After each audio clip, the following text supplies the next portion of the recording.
Hello বন্ধুরা, সবাই কেমন আছেন? আশা করি সবাই ভালো আছেন। আপনাদের দোয়ায় আমিও ভালো আছি। চলো বলো, চলো বলো। সিরাজগঞ্জ জেলায় আমার বাড়ি। মাঝে মাঝে ফানি ভিডিও করি।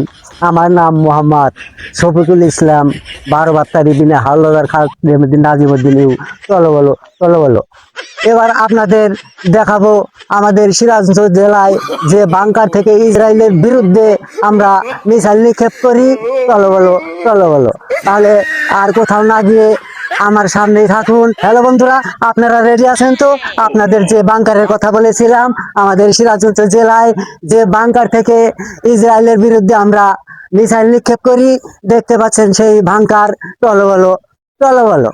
এবার আপনাদেরকে দেখাবো আমাদের সিরাজগঞ্জ জেলায় নদীর এপার থেকে পানি ওপারে যায় কিভাবে টলবলো টলবলো টলবলো করে। তাহলে আপনারা কোথাও না গিয়ে দেখতে থাকুন এই ভিডিওটা। আসুন, আমাদের সিরাজগঞ্জ নদীর পানি কিভাবে টলবলো টলবলো। আসলে বন্ধুরা, আপনাদেরকে আমি বলেছিলাম আমাদের নদীর পানি এপারের পানি ওপারে যায়, টলবলো করে। আমরা গরিব ইউনিয়নের মানুষ, মনে করেন যে আমাদের এই পানিগুলো খুব টলবলো করে। আর কচুরি পানার নিচে যে মাছগুলো চাপা পড়ে আছে, কচুরির নিচ থেকে মাছগুলো খুব টলবলো করে।